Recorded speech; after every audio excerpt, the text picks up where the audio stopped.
Bonjour à toutes, bonjour à tous et bienvenue dans l'École du futur. Au programme aujourd'hui, elle marie philanthropie et business de son association qui finance les études des orphelines africaines à sa start-up Jendaya qui marie mode et tech. On va rencontrer Kemi Adetu, une jeune leader nigériane qui défend l'ambition du quotidien. Ce sera notre génération talent à suivre. C'est ma génération talent à moi, c'est Jeanne Dreyfus, elle a une idée derrière la tech. Jeanne, on continue à explorer avec toi le cinéma en réalité virtuelle avec cette question. Qu'est-ce qui rend ce médium si unique et génial? Et oui, après en avoir étudié la semaine dernière, un peu l'histoire, j'ai voulu revenir à ce médium incroyable, cette branche du 7e art qui est le cinéma en réalité virtuelle. Et on le fera évidemment avec toi. Notre question du jour, allez, 2 initiatives en une. On met à l'honneur les belles initiatives justement de ce mois de décembre. D'abord, quand le théâtre permet de sensibiliser les adolescents et les adolescentes aux différentes formes de harcèlement. Une compagnie de théâtre et association le propose. Cette compagnie, c'est la vôtre, Tinaël Para. Vous êtes le directeur artistique de la compagnie L'Ange Ingénu. Vous êtes à l'origine de ce projet et on y revient justement avec vous. Bonjour à vous. Bonjour. Et puis en deuxième partie, Marianne Joly, la CEO de Corneille, sera également à nos côtés. L'association qui accompagne les 3-8 ans dans l'apprentissage de la lecture lance un Noël solidaire pour lutter contre l'illettrisme. On en parle là aussi dans quelques minutes. Mais d'abord, focus. Women at Dior, c'est l'initiative de la marque qui met les rôles modèles féminins à l'honneur. La maison de luxe a rencontré Kemi Adetu. Kemi Adetu est une businesswoman et entrepreneur social qui défend l'égalité homme-femme, la réussite économique de l'Afrique. Son portrait est signé par Xavier Terrade. Le 29 novembre 2022, Oluwaye Kemi Adetu a eu l'honneur de répondre aux questions de Dior, un privilège qui lui a été accordé pour parler de l'avenir des femmes leaders, après avoir été récompensée par le prix Women in Africa Young Leaders. Avant d'intégrer le groupe JP Morgan qui l'a menée à New York, elle a travaillé en finance chez Standard Chartered, en management consulting chez PricewaterhouseCoopers, en marketing digital chez Google et en investissement bancaire chez Goldman Sachs et Deutsche Bank. Un CV impressionnant qui ne doit pas faire oublier son côté philanthrope, car Kemi Adetu est surtout connue pour avoir fondé Glow Up, l'acronyme de Girls, Ladies, Orphans, Women United for Progress, une organisation non gouvernementale dédiée à l'accompagnement des orphelines âgées de 10 à 25 ans. L'évolution de l'Afrique et l'égalité des sexes sont les combats qui l'animent en permanence. En février 2020, elle a créé l'Africa Female Orphan Development Fund afin de financer les possibilités d'enseignement supérieur pour les orphelines africaines. Même si elle fait dans la charité, Kemi Adetu est surtout une femme d'affaires hors pair. Elle a lancé sa start-up Jendaya, une entreprise de logistique qui vise à améliorer l'expérience d'achat des consommateurs de luxe en Afrique. Diplômée d'études en chimie médicinale au Royaume-Uni, la jeune femme s'était retrouvée première du Yahoo Finance Top 50 Future Female Leaders Heroes en 2019. Et voilà, décidément, aujourd'hui, on avait très envie de mettre en avant ces belles initiatives pour le mois de décembre. Autre initiative, comme en avant tout de suite, c'est celle du théâtre qui met en scène la lutte contre les harcèlements. On en parle avec notre invité dans la première partie, justement, du talk. Et qu'il s'agisse de racisme, de diffamation ou de cyberharcèlement, le théâtre peut donc être un véritable spectacle catharsis pour lutter contre les harcèlements. Une compagnie utilise justement ce procédé comme thérapie et vient en aide aux adolescents et aux adolescentes. Cette initiative et cette compagnie, c'est la vôtre, Tinaël Para. Vous êtes directeur artistique de la compagnie L'Ange Ingénu. Ce projet, il est basé en Nouvelle-Aquitaine, une très belle région s'il en est. Et vous venez d'être primé justement par le fonds de dotation Nos épaules et vos ailes, qui porte une opération de mécénat. Elle est baptisée À tout soleil. Elle vient de récompenser 15 associations, dont la vôtre, donc je le disais, qui portent des initiatives solidaires et intergénérationnelles. D'abord, ce spectacle catharsis, il s'appelle En prévu. Alors pourquoi il y a un jeu de mots à chercher là-dedans? Il y a un jeu de mots à chercher là-dedans. J'aime bien le jeu de mots et j'aime bien aussi la légèreté parce que c'est un spectacle qui aborde des sujets lourds, mais j'avais envie de mettre un petit peu de légèreté dedans, d'humour, de décalage pour qu'on puisse respirer. Et dans imprévu, du coup, il y a la notion d'imprévu, de choses qu'on ne contrôle pas, comme le harcèlement, la diffamation, toutes ces choses-là. Et en fait, l'objectif de ce spectacle est d'offrir des solutions pour les contrôler, donc prévoir un prévu de comment arranger ces choses-là, quoi.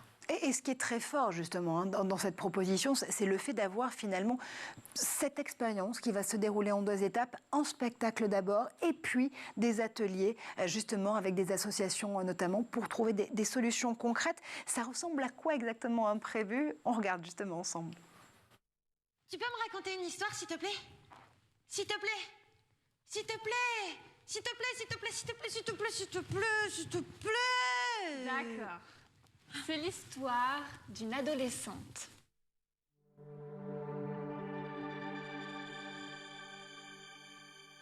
Mon très cher journal, j'ai passé une trop bonne journée. Aujourd'hui, tu sais qui est venu s'intéresser à moi?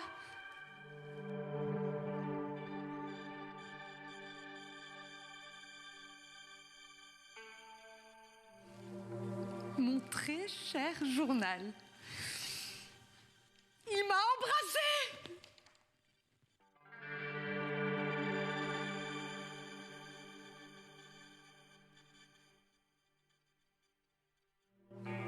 Mon très cher journal. Apparemment, dans aucun monde, un mec comme lui pourrait s'intéresser à un truc comme moi.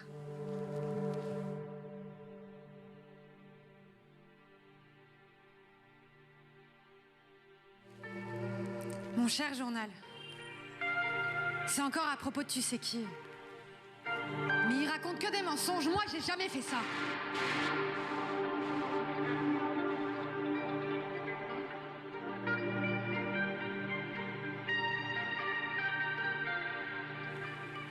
Mon cher journal. C'est de pire en pire. Aujourd'hui, ils m'ont traité de garage à... J'aimerais que tout s'arrête. Attends, je sais ce qu'on pourrait faire, attends. Et voilà, on le voit, ce procédé avec cette jeune fille victime de propos diffamatoires au sein de son lycée qui va justement les partager ce qu'elle vit. Je le disais tout à l'heure, finalement, vous utilisez le théâtre comme forme de catharsis pour pouvoir mettre à jour, accoucher de ces troubles vécus par les adolescents et les adolescentes. C'est exactement ça. L'objectif est multiple. D'un côté, on aimerait sensibiliser ceux qui n'ont pas conscience de ces troubles-là, qui existent. De l'autre côté, on aimerait sensibiliser aussi les harceleurs qui n'ont même pas conscience qu'ils font du mal, parce qu'en général, c'est plus un jeu pour eux. Et puis surtout, accompagner les harcelés, leur proposer des solutions, des démarches, pour comprendre que ce n'est pas normal d'être harcelé et les amener à ne plus l'être, à reprendre confiance en eux et à trouver des belles solutions viables. Oui, finalement, le théâtre permet ce jeu de rôle qui permet là aussi de pouvoir mieux comprendre le point de vue, la perspective de l'autre. Alors, je ne sais pas si on a vraiment envie de comprendre la perspective du harceleur en l'occurrence, mais on peut toujours, et on le voyait notamment sur les phénomènes de cyberharcèlement et d'harcèlement lors de la journée de lutte justement contre le harcèlement et le cyberharcèlement, journée nationale, on peut toujours être dans cette position, harcelé, harceleur, ou témoin de ces harcèlements sans forcément s'en rendre compte. C'est ça. Et je rebondis sur ce que vous venez de dire par rapport à... On ne veut pas forcément connaître le point de vue du harceleur. Je pense que si. Ouais. Parce qu'au final, c'est très intéressant de comprendre pourquoi il harcèle. Ceux qui harcèlent sont souvent des gens qui ont eux-mêmes des problèmes. Et les délaisser ou les pointer du doigt ou leur dire que c'est mal ce qu'ils font, et ben ça va pas du tout les aider.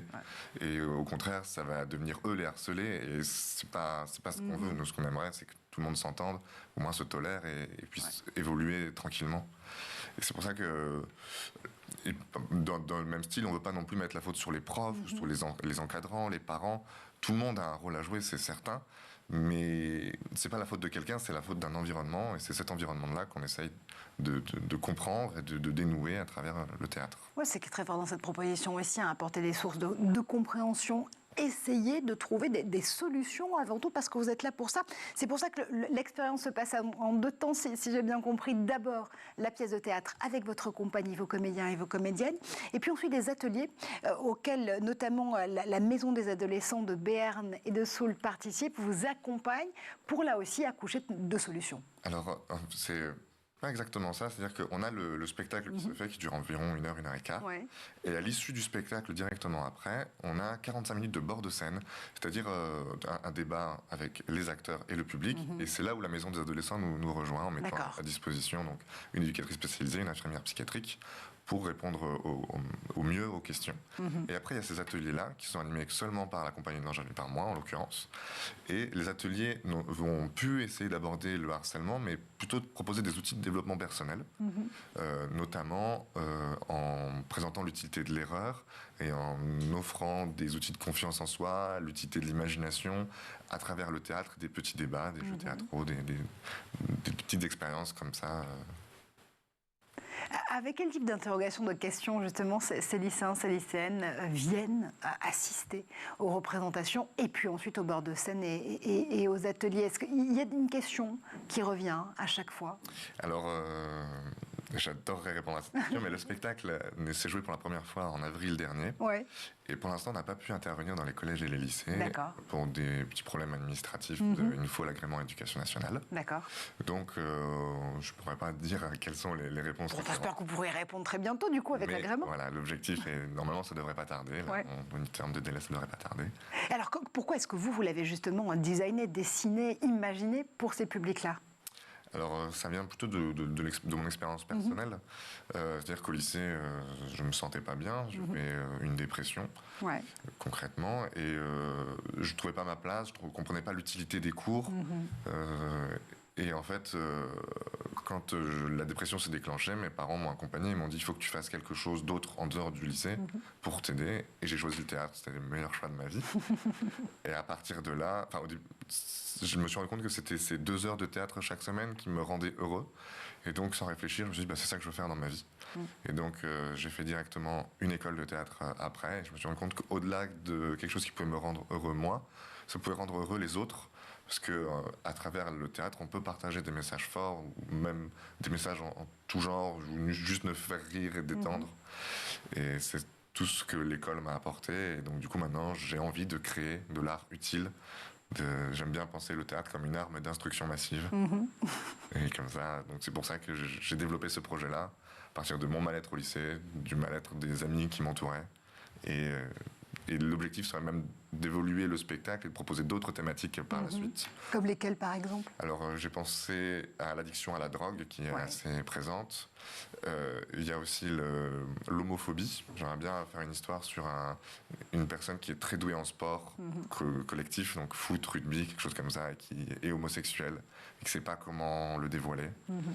Et sinon, la question qui nous est demandée, mais sur laquelle on n'a pas assez d'informations pour faire quelque chose d'intéressant, c'est le 3e genre. On aimerait beaucoup l'aborder et essayer de trouver des solutions ensemble, mais c'est quelque chose de trop récent pour qu'on puisse en faire une partie théâtrale pour l'instant. Et justement, on imagine que vous allez pouvoir trouver des terrains de jeu, sans mauvais jeu de mots, pour pouvoir exploiter justement, encore une fois, cette forme de théâtre soin, de théâtre catharsis, pour pouvoir mettre à jour ces troubles chez les adolescents et les adolescentes. Cette arme d'instruction massive, je retiens l'expression, Tidal, si vous me le permettez, je mets en copyright, promis. Vous avez mis 4 ans justement à pouvoir la porter à bien. D'abord, il y a eu la constitution de l'association, si j'ai bien compris, pour cette compagnie de l'Ange-Ingénu.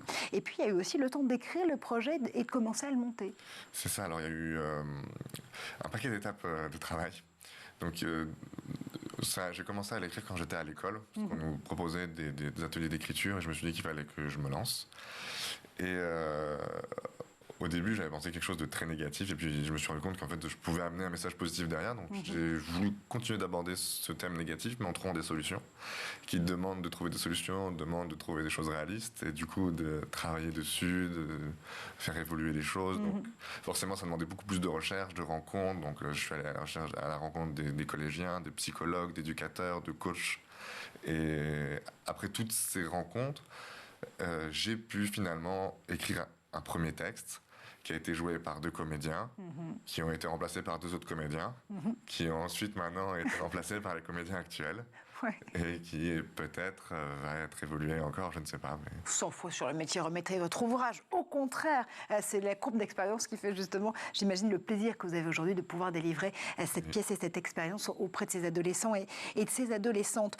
Vous venez donc, je le disais, d'être primé par ce fonds de dotation Nos épaules et vos ailes. C'est très joli là aussi titre. Le fonds de dotation porte une opération de mécénat. Elle est baptisée Atout Soleil. Elle vient de récompenser 15 associations dont la vôtre, donc, qui porte ces initiatives solidaires et intergénérationnelles. L'idée, c'est de limiter les effets durables de la crise sanitaire et des autres crises sur la santé et sur l'éducation des plus jeunes. Vous avez donc été lauréat pour cette session 2022, mais il y a d'autres projets qui ont été primés. On peut parler d'assos qui ont notamment porté les sujets du cyberharcèlement, de l'orientation subie, des violences intrafamiliales, de la protection de l'enfance et des mineurs isolés, ou encore du décrochage scolaire. Ce fonds de dotation, qu'est-ce qu'il va vous permettre de pouvoir réaliser que vous n'avez pas pu faire jusqu'à présent ? Alors, énormément de choses. On va pouvoir investir dans du matériel professionnel en termes de régie, lumière, son, ordinateur, et puis même un appareil une caméra pour pouvoir évoluer dans l'association. On a pensé le spectacle de manière minimaliste. Donc, le décor, c'est un bureau et 4 chaises. Et donc l'objectif, c'est de pouvoir intervenir vraiment dans tous les lieux, même si c'est une grande salle de classe, une salle de sport, n'importe quoi. Sauf que pour mettre un petit peu en valeur le côté artistique, on a envie d'acheter des belles lumières et un beau matériel de son pour pouvoir proposer un spectacle, quelle que soit la salle. Et donc c'est grâce à ce fonds de dotation qu'on va pouvoir faire tout ça. Et en plus de ça, ils ont donné un petit peu plus que pour l'investissement. On va pouvoir proposer des offres préférentielles aux structures défavorisées. Donc réduire le prix, c'est vraiment une chance pour tout le monde. Oui, parce que l'idée, c'est vraiment de pouvoir transporter justement cette création à la fois dans les écoles, dans le milieu aussi, et l'écosystème périscolaire, j'imagine, pour pouvoir le partager auprès du plus grand nombre. Ces questions de discrimination, ces questions de harcèlement, elles sont aujourd'hui malheureusement vécues par tous les adolescents et les adolescentes. Et même au-delà des collèges et des lycées, on aimerait beaucoup intervenir dans les centres de détention pour mineurs, les centres médico-psychologiques pour adolescents, les foyers jeunes, les centres sociaux, toutes les structures qui accueillent des adolescents. Et même au-delà des adolescents, grâce à Atout Soleil, lors de la remise des prix, j'ai rencontré un psychiatre qui s'occupe d'une licence de sociologie à Nice et qui aimerait programmer le spectacle pour ses étudiants. Donc c'est vraiment aller partout où il y a besoin pour aider tout le monde, quoi. C'est pas juste les adolescents, même faire des représentations juste pour les parents, ça pourrait être déjà très intéressant. Oui, absolument, parce qu'il y a plusieurs publics finalement qui sont justement amenés à pouvoir vous suivre au travers alors je ne sais pas si on peut dire conférence-spectacle, mais de ce spectacle-atelier, finalement, on va le dire plutôt dans ce sens-là. Vous le disiez, les parents aussi, les enseignants, les enseignantes. Si vous aviez un rêve ultime pour un prévu, je rappelle, c'est le nom justement du spectacle, ce serait lequel ? Alors, mon rêve, ce serait de le développer et d'avoir un catalogue de thématiques à proposer pour que les structures puissent le choisir. Et puis avoir plusieurs équipes pour pouvoir agir dans plusieurs départements, notamment en Île-de-France. Parce qu'on aimerait à l'avenir s'orienter vers l'audiovisuel également, peut-être faire une série imprévue. Et pour faire de l'audiovisuel, malheureusement, c'est sur Paris. Et donc, pouvoir laisser une équipe dans la région Aquitaine, Pyrénées-Atlantiques, aller sur Île-de-France, et puis pourquoi pas même toute la France, on ne sait pas. Bon, absolument, c'est absolument ce qu'on vous souhaite. L'ambition, c'est toujours bon. Merci infiniment. Tinel Parra, vous restez évidemment avec nous pour pouvoir ensemble envisager la deuxième initiative de ce mois de décembre dont on avait envie de vous faire part dans l'école du futur. D'abord, on va faire un tour du côté de la Planète Tech et puis on se retrouve. Et c'est le moment du zap d'Edouard Degnaud. No, man, you really make the light not so blurry. Watch. Right over here. Comes in over here. Where is it? Do you have it? Check your hands. Is it on the chin? Let me see. Can I hold it? Where'd it go? Oh, you got it. Check your hand now. Look on your hand. 1, 2. 1, 2. Where is it? Can you throw it to me? Throw. Oh. 家有点穷啊，我吃完了这顿我没下顿，没办法一条龙。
Nous sommes de retour sur le plateau de l'École du Futur, toujours en compagnie de Tinaël Para. Tinaël, vous êtes directeur artistique pour la compagnie L'Ange Ingénu et vous proposez cette pièce expérience absolument formidable du théâtre pour lutter contre les harcèlements.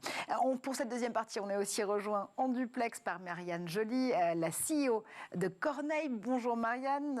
Corneille, qui est toujours l'application qui accompagne les 3-8 ans dans l'apprentissage de la lecture. Vous lancez un Noël solidaire pour lutter contre l'illettrisme, mais on y revient avec vous dans un instant. Mais d'abord, avant justement d'ouvrir cette deuxième partie, Jeanne Dreyfus a une idée derrière la tech.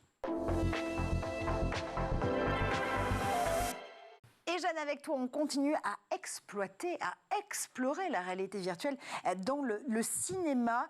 Parce que cette technologie te fascine littéralement. Tout à fait. Le cinéma, en réalité virtuelle, promet des développements absolument extraordinaires. Mais un peu comme le métavers, il y a eu des effets d'annonce, des investissements financiers importants, suivis d'un certain essoufflement. J'en veux pour preuve la fermeture par Facebook et Google de leur société de production de cinéma en réalité virtuelle, Oculus Story Studio et Google Stories Spotlight, respectivement en 2017 et en 2019. Alors, pour rappel, le cinéma en VR, ça n'est pas la 3 ou la 4D. Et oui, on ne parlera pas ici d'Avatar, on sera bien les salles. Mais le cinéma en VR, ce sont des films donc visibles à 360 degrés par le biais de casques en réalité virtuelle qui demandent des conditions de tournage un peu particulières, des caméras qui couvrent l'ensemble du spectre visuel, des micros pluridirectionnel, là où un film normal diffuse 24 images par seconde, ce sont jusqu'à 90 pour le cinéma en VR, qui partagent donc le même type de dispositif que le jeu vidéo, et exigent des conditions de visionnage particulières. Donc voilà des sièges Positron, qui sont parmi les meilleurs dispositifs pour voir ce cinéma en VR, et sans souffrir de nausées, puisque le siège fait suivre au corps la direction du regard. Oui, pluridirectionnel. On te pardonnera, il y a vraiment beaucoup trop de directions dans le même mot. C'est le prix à payer quand même pour que le spectateur puisse être mis au cœur du dispositif ? Eh bien oui, en effet, parce que ce qui change catégoriquement, c'est la possibilité pour le spectateur de diriger son regard où bon lui semble, dans le cadre donc d'une vision complètement panoramique. Et c'est ça qui va tout changer.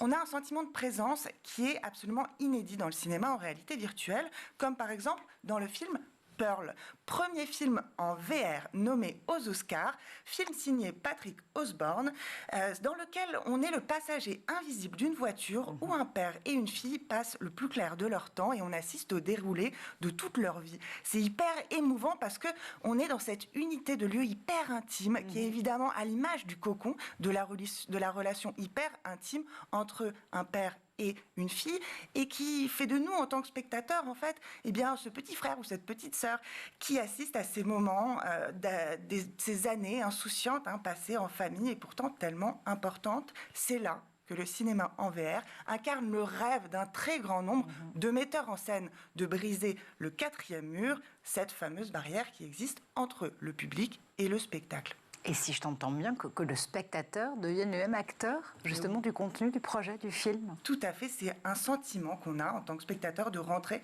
dans la peau d'un des acteurs du film. Et dans ces expériences, et le point de vue du spectateur donc, est travaillé comme un élément à part entière du film. Et ça donne des choses inouïes au cinéma. Je dois ici citer un documentaire magnifique qui s'appelle Notes on Blindness. Ce film est inspiré par la vie de John Hull, qui est un théologien et un écrivain britannique qui, en 1983, a été progressivement gagné par la cécité et qui a enregistré tout son chemin vers l'obscurité dans des cassettes audio que reprennent le film regardé plus tôt.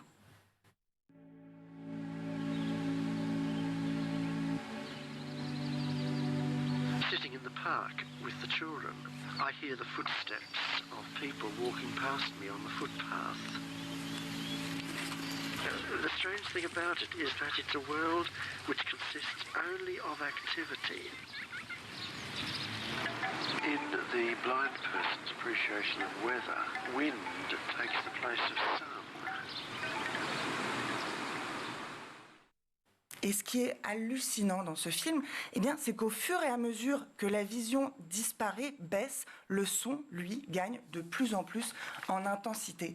Et on arrive à suivre ce qui se passe grâce en fait à la spatialisation du son dans les différents endroits de l'écran et du film en réalité virtuelle, qui font garder donc un sens du temps, du récit, qui sont essentiels pour rentrer dans la peau de John Hull, donc ce théologien et écrivain britannique. C'est un projet absolument fantastique. Ces images sont spectaculaires. C'est une expérience unique alors, vraiment, que permet la réalité virtuelle dans les contenus, dans le cinéma en particulier. Tout à fait, je me suis rarement sentie aussi transportée que par ces films en réalité virtuelle. Et ce qu'il permet, c'est ce jeu constant entre notre présence, notre sentiment de présence et notre sentiment d'absence. Certains critiques appellent ça, allez, gros mots, le transdiégétique.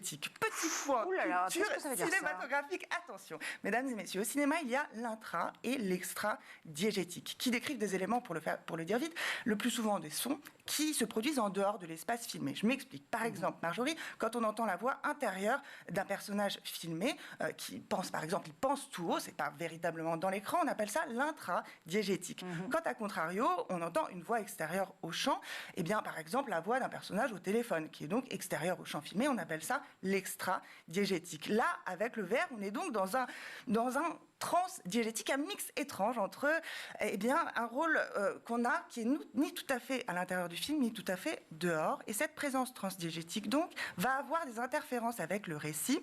Je n'ai pas pu m'empêcher de vous montrer pour cette fin de chronique un extrait du making-of en VR du film de Wes Anderson, L'île aux chiens, où chaque acteur/chien est interviewé pour parler de son expérience sur le tournage. Allez, médias.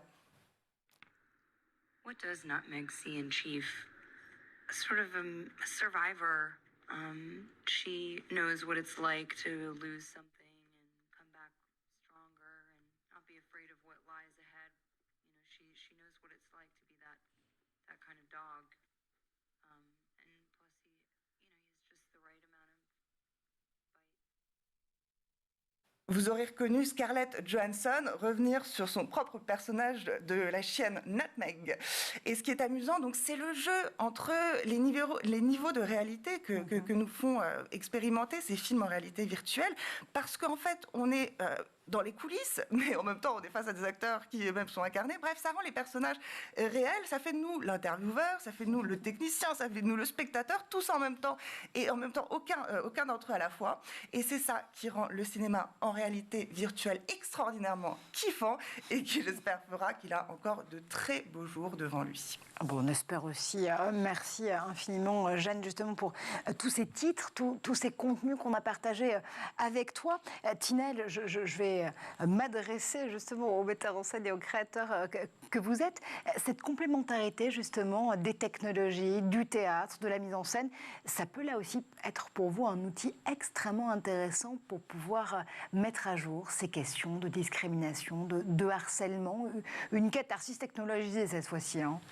Alors oui, je trouve ça super intéressant, moi, la réalité virtuelle, mais même avant ça, déjà, rien que le cinéma, l'écran, la télé, l'ordinateur, les jeux vidéo, je suis un fan de jeux vidéo, et même les jeux vidéo en réalité virtuelle, déjà, j'ai pris une claque quand j'ai essayé, et l'amener en cinéma, en le scénarisant, en racontant des histoires, dans cet univers-là, en plongeant totalement, ce serait juste une folie.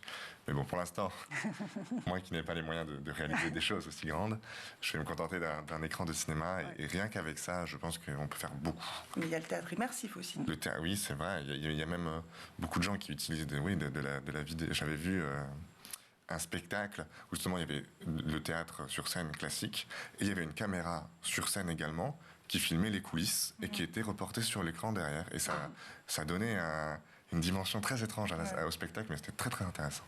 Et aussi la façon de se dire que quand on va sur ces sujets, encore une fois, ceux que vous travaillez avec les lycéens, les lycéennes pour lesquels sont designés imprévus votre pièce et atelier, c'est aussi pouvoir s'inspirer de leur quotidien, de la pop culture, des contenus auxquels ils sont aussi là aussi soumis tous les jours. Est-ce que finalement, sans forcément beaucoup de moyens par ailleurs, ce seraient des solutions, ce seraient des sources que vous pouvez inclure justement dans cette réflexion artistique? Évidemment, de toute façon, il n'y a pas de mauvais outils dans tous les cas. Je pense que toutes les choses qui sont en rapport avec la culture peuvent sensibiliser, et ça sensibilisera plus ou moins certaines personnes, mais je pense que la technologie, pour le coup, parlera à 99% des jeunes. C'est juste extraordinaire ce qui se passe. Allez, en immersion, on continue de l'être justement dans ces belles initiatives qu'on avait envie de mettre en avant pour ce mois de décembre et pour Noël.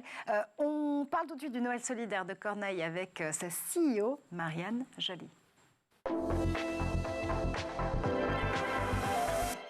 Évidemment, Tinel, vous restez à nos côtés. On va aussi vous soumettre cette très belle, encore une fois, initiative, ce Noël solidaire de Corneille. Corneille, c'est votre application, Marianne. C'est celle qui accompagne les 3-8 ans dans l'apprentissage de la lecture. Et vous avez eu envie, justement, pour ce Noël 2022, de lancer ce Noël solidaire. Ça se déroule depuis le début du mois de décembre en partenariat avec l'association lilloise La Clé. Concrètement, pour un abonnement à l'application Corneille acheté, un abonnement est offert à un enfant qui va bénéficier justement de ce programme de soutien scolaire de l'association La Clé. Comment vous est venue l'idée, tout simplement ? C'est une rencontre d'abord avec cette association qui nous tient vraiment à cœur, qui est une association locale ici à Lille et sur toute la métropole, qui soutient des élèves en difficulté scolaire, mais aussi qui donne des cours d'alphabétisation à un public empêché, à des publics illettrés. C'est une association qui est implantée sur le territoire depuis de longues années et qui fait un travail de terrain qui est vraiment exceptionnel, avec des cours particuliers pour les jeunes et pour les adultes en one-to-one, avec un grand nombre de bénévoles. Il y a 450 bénévoles et 600 bénéficiaires. Donc ça a été d'abord un gros coup de cœur pour l'association. Et puis pour nous, ça avait du sens de proposer ça à nos clients, en fait, d'avoir un Noël où on subventionne la lecture pour des enfants. C'est un peu notre cœur de métier, c'est ce qui nous passionne. Donc ça avait du sens de faire cette offre de Noël solidaire. Cette offre de Noël solidaire est territoriale, parce que je rappelle que Corneille est notamment imaginé depuis et développé depuis les Hauts-de-France, Tourcoing pour ne pas citer la ville. C'est important là aussi de pouvoir faire du très local, un peu comme on en parlait avec vous tout à l'heure aussi, Tinaël, avec la compagnie de l'Ange Ingénu qui est très implantée en région Nouvelle-Aquitaine. Le local, la région, cet échelon-là, ça permet d'avoir des solutions effectives et concrètes, Marianne. Oui, puis pour nous, on connaît l'association, on connaît les locaux, on va voir les enfants qui vont bénéficier de la solution, donc c'est très concret. Les personnes qui vont subventionner ou qui ont déjà subventionné un abonnement pour un enfant en situation de soutien scolaire vont pouvoir voir les progrès de cet enfant. Donc c'est tangible en fait, on voit ce qui se passe là à l'échelle du local. Après, c'est quelque chose, nous, qu'on aimerait démultiplier à l'échelle nationale, bien sûr, parce que cet enjeu de l'accompagnement scolaire, et plus globalement de l'illettrisme, c'est un enjeu qui se passe évidemment sur le territoire national, mais on commence par le petit bout de la lorgnette et ça avait du sens pour nous d'aller au local avec une association qu'on connaissait et des enfants qu'on peut rencontrer aussi de manière effective. Alors, on va rappeler les actions de cette association. La clé, évidemment, ce sont des cours individuels gratuits en lecture et en écriture, à la fois pour les enfants, vous venez de le rappeler, mais aussi pour les adultes illettrés ou analphabètes, pour les personnes étrangères. Ces cours sont dispensés par des bénévoles qui sont tous justement formés aux questions d'apprentissage de la lecture. Le phénomène de l'illettrisme en France, aujourd'hui, en 2022, quasiment 2023, il se pose encore, Marianne. Oui, bien sûr qu'il se pose encore et en fait, nous, on le voit sur le terrain. Dans les Hauts-de-France, il y a beaucoup de départements qui sont touchés par l'illettrisme, donc c'est un fait réel, c'est un phénomène réel qu'on voit sur le terrain et qui se passe là, à côté de chez nous. Donc, des associations comme La Clé, elles agissent vraiment pour aller accompagner des gens sur le territoire dans leur vie quotidienne. C'est quand même des gens qui sont empêchés dans leur vie quotidienne parce qu'ils ne peuvent pas lire. Je pense qu'en tant que personnes qui savons lire, on oublie trop souvent que quand on est illettré, on est très empêché en fait dès le quotidien. Donc le fait d'avoir cet accompagnement individuel permet vraiment d'aller au cœur des problématiques de chaque personne et les accompagner au mieux. Absolument. La lutte justement contre l'illettrisme, l'apprentissage aussi de la lecture, de la langue tout court, elle passe aussi par le théâtre, Tinaël. Évidemment, ce n'est pas une émission prioritaire de la pièce débat que vous avez créée, mais est-ce que ça fait aussi partie finalement des missions du théâtre, de pouvoir avoir cette acculturation justement à la langue ? Oui, évidemment. Le théâtre va forcément amener de la culture, créer quelque chose qu'on ne voit pas dans les classes. Je sais que quand j'étais au collège, je rentre d'un cours de français le soir, je dis à mon père, je déteste le théâtre, c'est nul, c'est chiant, ça m'intéresse pas. Et il me dit, mais le spectacle qu'on allait voir samedi dernier, tu l'as bien aimé ? Je dis, bah oui, c'est ça le théâtre, c'est pas ce que tu vois dans les textes. Et alors là, forcément, ça m'a choqué. Et évidemment que la culture, par tous ses moyens, par le texte aussi, vont pouvoir apporter des nouvelles choses. Il n'y a pas de grande ou de petite culture, il y a Exactement. des textes, il y a des spectacles auxquels on peut se confronter, des applications aussi. On va rappeler, Marianne, quand même, ce qu'est Corneille. Vous étiez venue nous voir l'année dernière, justement, sur le plateau de l'École du Futur. Vous avez lancé Corneille en 2020. C'est donc une méthode d'apprentissage personnalisée de la lecture pour les 3-8 ans. Des activités, des jeux proposés par application et élaborés par des professeurs, des orthophonistes et des professionnels de la petite enfance.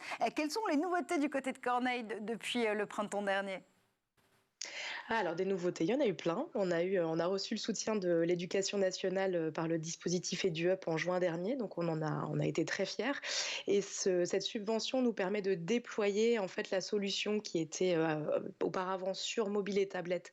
On va la déployer sur ordinateur et on va développer un tableau de bord plus adapté aux enseignants, aux professeurs des écoles. Donc avoir un déploiement dans les écoles. Et en septembre, on a également lancé des nouveaux jeux pour les enfants plus jeunes qui travaillent tout ce qui est la conscience phonologique et les prérequis de la lecture, donc qui s'adressent à des enfants de 3 à 5 ans, parce que l'enjeu de la lecture, en fait, se fait dès cet âge et on travaille l'apprentissage de la lecture dès cet âge. Oui, c'est important pour vous de démarrer très tôt pour pouvoir justement poser les bonnes bases, les bonnes fondations de compréhension de la langue, de la lecture, de l'écriture forcément à venir et encore une fois de l'expression qui en découle et qui va faire de ces enfants de véritables citoyens aussi à venir. Je sais que le temps d'écran pour vous c'est absolument fondamental sur Corneille, sur l'application, encore une fois parce que vous vous adressez à des enfants très petits, 3 à 8 ans. Ce temps d'écran, vous essayez de le transformer quelque part en temps d'apprentissage effectif. Est-ce que là aussi, il y a eu de nouveaux développements de ce point de vue-là ?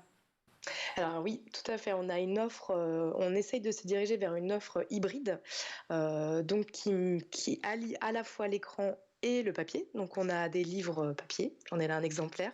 Et l'idée, c'est vraiment de dire que l'écran est un support d'apprentissage, mais qu'il est tout à fait compatible avec un support papier, puisque c'est la lecture dont on fait la promotion. Et un enfant va pouvoir lire sur du numérique ou sur du papier. Le numérique va lui permettre d'avoir des choses en plus, des choses augmentées, des apports pour mieux apprendre à lire, mais on peut avoir aussi cette dimension papier. On est très sensible, nous, chez Corneille, à l'écran, à l'usage de l'écran. Et on suit les recommandations de l'Académie des sciences d'une utilisation de 30 minutes par jour, pas plus. On s'adresse à un public qui est petit et donc on fait très attention à ça et à envoyer à l'enfant un signal quand il a dépassé ces 30 minutes. Et c'est extrêmement important, en effet, pour qu'il sache mieux maîtriser, là aussi, son temps d'écran. Ça fait partie de l'apprentissage complet, holistique, que vous avez sur la lecture. Complètement. Ouais, nous, on milite vraiment pour un numérique éducatif et un numérique intelligent. Aujourd'hui, les enfants vivent avec les écrans, enfin nous aussi, et les enfants continueront à vivre avec les écrans. Ils permettent plein de choses qui sont merveilleuses. L'important, c'est de contrôler le contenu qu'on leur donne et ceux qui le regardent. C'est pour ça que nous, on a à cœur de vraiment développer du temps d'écran intelligent, du temps d'écran éducatif. Ce temps d'écran intelligent, éducatif, on peut donc l'avoir à la maison avec l'application Corneille. Vous nous le disiez aussi, vous venez enfin d'entrer dans les salles de classe, notamment avec ce nouveau label proposé par l'Éducation nationale. Est-ce que là aussi, il y a deux versions peut-être différentes de l'application, celle qu'on peut prolonger à la maison avec cette bibliothèque numérique de plus de 100 histoires, aujourd'hui en partenariat notamment avec Bayard et Milan, presse et côté édition. Est-ce que le cours ou l'utilisation de Corneille se déroule autrement en classe? Il y a un continuum en tout cas entre la classe et la maison. Exactement, il y a un continuum, c'est sûr.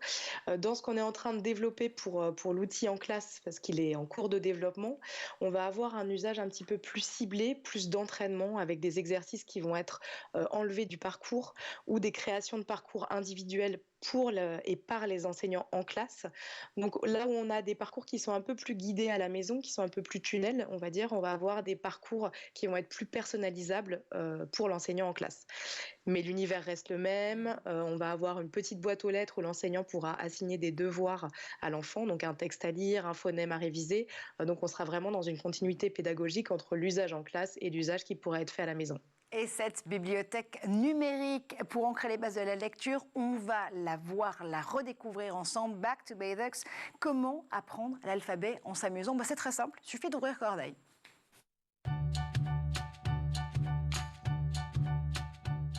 Coucou, c'est moi, Corneille, la maîtresse d'école de la forêt des Deux Vallées. Aujourd'hui, nous allons apprendre ensemble l'alphabet. C'est parti! A comme abeille. B comme bateau. C comme corneille, comme moi. D comme danse. E comme école ou comme Edgar, mon copain. F comme fruit ou comme fraise. G comme grenouille. H comme hibou, comme Coucou le hibou, le vieux sage de la forêt des Deux Vallées. Tu le reconnais? I comme igloo. Et nous, en plateau, on achète tous Corneille, visiblement. Tinaël, Jeanne, vous étiez fan. Oui. Vous avez réenvie d'apprendre la lecture grâce à Corneille. Oui. C'est beau. Non, vraiment, c'est beau. Vous voyez, Marianne, vraiment, vous avez des fans en plateau. Fan aussi... Oui, absolument. Mais notez-nous. Justement, on va prendre justement des abonnements aussi solidaires pour ce Noël solidaire que vous lancez avec l'association La Clé. L'autre clé, sans mauvais jeu de mots, c'est aussi de rendre l'apprentissage de la lecture accessible à toutes et à tous. Vous misez aussi énormément sur les solutions efficaces, effectives pour les enfants 10. Oui, donc on intègre, encore une fois, grâce à cette subvention de l'Éducation nationale, on intègre un système qui a été mis au point par une entreprise qui s'appelle Mobidis, qui est un système de liseuse spécialement pour les enfants qui ont des troubles d'apprentissage. Donc dans la bibliothèque numérique, à partir de janvier, les enfants vont pouvoir modifier la taille de la typo, vont pouvoir utiliser un système de cache, changer la vitesse de lecture du livre. Et tous ces outils, en fait, vont simplifier vraiment la lecture pour des enfants qui sont en trouble d'apprentissage, mais pas que. Les enfants qui commencent à apprendre à lire ont une charge cognitive qui est énorme et ça va aussi leur simplifier l'entrée dans la lecture. Tous ces outils inclusifs, en fait, sont aussi des outils qui rendent l'apprentissage de la lecture plus facile pour tous les enfants. Absolument. Justement, vous le voyez, ces initiatives qui mettent la solidarité, qui mettent justement l'intergénérationnel, qui mettent ces solutions pour les enfants et les adolescents en l'honneur. On voulait vous les présenter aujourd'hui dans l'école du futur. Marianne, donc, pour rejoindre le Noël solidaire de Corneille, ça se passe directement sur l'application Corneille ? On va sur le site corneille.io et on trouve le petit bandeau sur le Noël solidaire. On clique et hop, on y va. On y va justement pour les Hauts-de-France et la région de Lille. Tinaël, pour pouvoir découvrir ce spectacle imprévu, justement pouvoir mettre en scène ces questions de racisme, de harcèlement, de troubles, là aussi pour les adolescents et les adolescentes, et pouvoir en parler en bord de scène au moment de ces ateliers. Pour l'instant, c'est en Nouvelle-Aquitaine, mais très bientôt peut-être dans d'autres régions. On l'espère. C'est ça. Et pour en parler, pour nous contacter en tout cas, vous pouvez nous suivre sur Instagram, sur Facebook, donc Si Ange Ingénu, ou même directement par mail, si.ange.ingénu@gmail.com, et on pourra faire des devis adaptés à tout ce que vous voulez, en fonction du nombre d'horaires d'ateliers, du nombre de représentations, etc. Et puis, grâce à Un Soleil, vous donnez un petit prix préférentiel. Ah, c'est beau, dites donc, ça tombe bien, nous on a tout noté avec Jeanne, on va avoir des prix préférentiels pour pouvoir aller assister justement à ce spectacle. Voilà en tout cas les initiatives, vraiment très belles initiatives qu'on voulait vous partager pour ce mois de décembre, ce Noël qu'on espère évidemment solidaire dans l'école du futur. Merci à Tinaël, merci à Marianne, merci à Jeanne, comme toujours, on se retrouve dès demain pour un nouvel épisode de l'école du futur.